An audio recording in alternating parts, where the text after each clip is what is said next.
The foundation of any database is the data itself.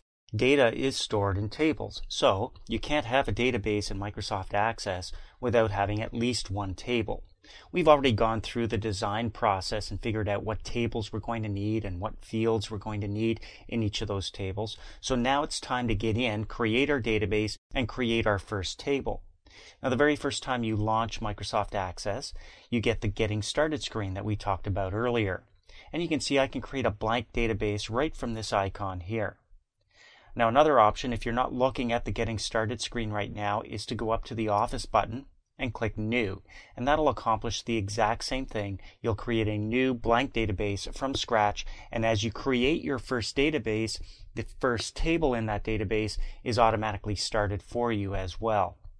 Now, of course, you can, if you wanted to, start a database from a template. So when we get into the Getting Started screen here, we're automatically looking at the featured online templates below our new blank database icon. And if we want to look at our local templates, we can do that by clicking Local. And you can see we've got different templates for assets, one for contacts, events, faculty, and so on. Now, each of these templates is not just a simple database with one table. There may be many tables, there may be some reports built in, even some sample forms. So if you wanted to get a great head start on creating a project like we're going to do with our music library, Assets would probably be the one to start with. But then you'd have to go in and you'd have to tweak each of those tables to have the fields you need for your music library. So what we're going to do is actually just create a new blank database from scratch by going up to the Office button and selecting New. Now, as soon as we do that, you can see we're back to the original Getting Started screen, but over here on the right-hand side, we have Blank Database. Here's where we go to create a Microsoft Office Access database that does not contain any existing data or objects. Remember, objects are reports, forms, tables, and so on. You can see by default it's going to be called Database 1. And you can see exactly where it's going to be saved in the Documents folder.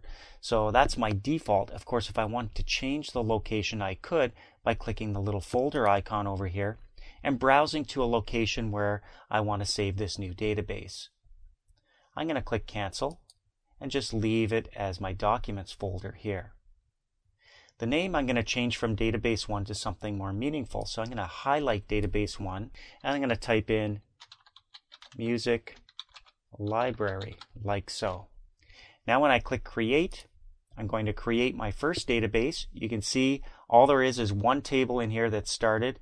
There aren't any fields actually except for this ID field, and it's now time for me to look back at my design documents and figure out what fields need to go into this very first table, and of course I'll give this table a name.